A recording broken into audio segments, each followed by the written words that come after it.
Dan saudara, jelang detik-detik perayaan Waisak, sterilisasi di halaman Candi Borobudur mulai dilakukan.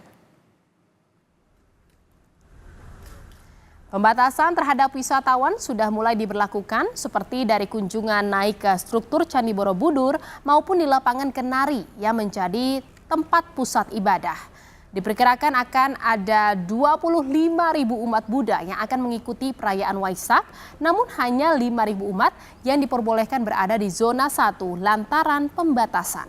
Prosesi di altar utama rencananya akan dimulai pada pukul 5 sore, ditandai dengan peletakan sarana puja yang dibawa dari kirap Waisak Candi Mendut serta penyalaan 5 lilin dan dupa.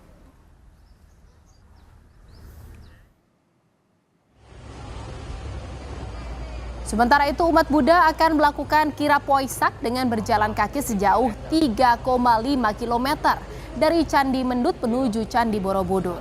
Umat Buddha dan para biksu dari berbagai negara berkumpul di pelataran Candi Mendut, Magelang, Jawa Tengah untuk puja bakti sebelum pelaksanaan kirap Waisak.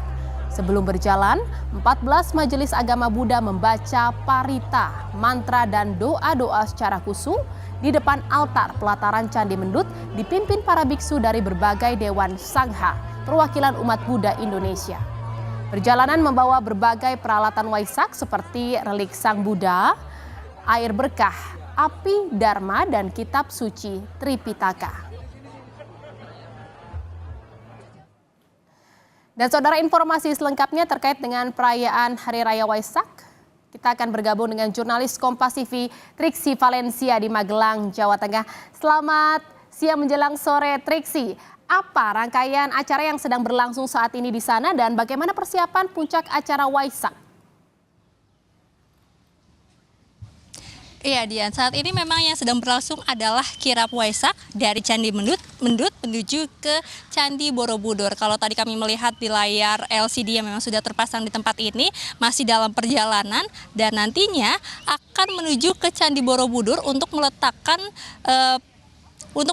persembahan, yakni sarana puja yang dipersembahkan kepada Buddha, ada beberapa buah-buahan, lalu juga makanan lainnya yang memang juga sudah ditentukan. Nah, nanti itu akan disusun di altar utama, Dian. Lalu kemudian juga kalau saat ini memang sudah dilakukan sterilisasi kepada wisatawan ataupun juga pengunjung, jadi memang yang boleh masuk ke dalam adalah memang hanya panitia maupun juga peserta-peserta yang sudah terregistrasi. Betul sekali, ada 25.000 umat Buddha yang rencananya diperkirakan akan melakukan ataupun juga merayakan Waisak di kawasan Candi Borobudur. Namun untuk di zona 1 atau di tempat kami melaporkan, yakni di halaman Candi Borobudur atau disebut juga dengan lapangan Kenari, hanya 5.000 umat saja yang sudah terbatas, yang sudah mendaftar maksud kami, yang diperbolehkan untuk bisa mengikuti langsung dari altar utama. Karena memang dari segi tempatnya yang terbatas maupun juga untuk menyesuaikan, yakni agar pada saat prosesi ibadah berjalan ini semuanya tidak berdesak-desakan ataupun juga bisa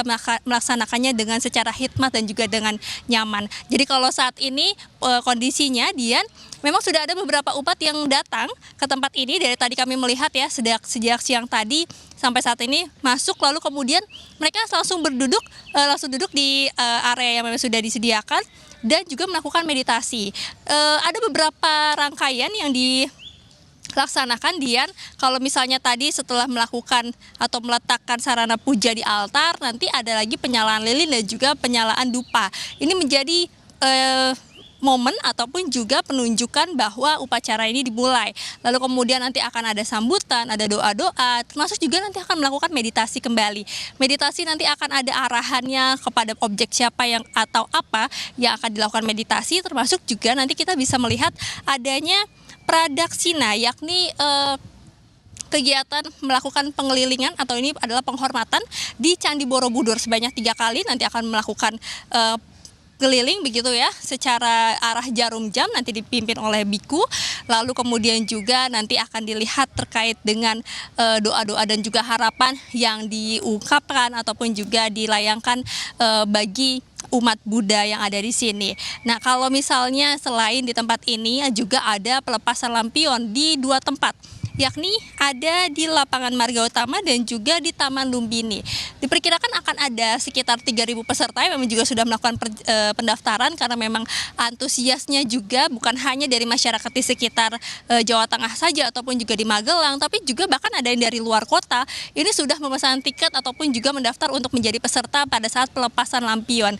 Mengingat bagaimana pelepasan lampion ini bukan hanya keindahannya saja yang juga kita bisa nikmati, tapi juga makna di baliknya, yakni adalah memanjatkan doa dan juga harapan melalui lampion-lampion yang diarahkan ke langit dan juga dengan pakaian yang digunakan, yakni yang diimbau adalah menggunakan putih-putih. Putih-putih ini melambangkan jiwa ataupun juga diri yang bersih, hati yang bersih, sehingga ketika ada doa dan juga harapan yang dilayakan ini bisa menggambarkan bagaimana kehidupan manusia juga harus berserah kepada Yang Maha Kuasa dan juga tetap menyucikan dan juga membersihkan diri. Lah, selain itu Dian, yang juga tadi kami konfirmasi adalah beberapa pejabat yang juga nanti akan hadir dan menyaksikan secara langsung perayaan Waisak. Tadi ada dari Sekda Pemprov Jawa Tengah, lalu kemudian juga dari Kapolda rencananya akan hadir, maupun juga dari Menteri Agama Yakut Khalil Qomas yang juga akan memberikan sambutan rencananya pada saat Waisak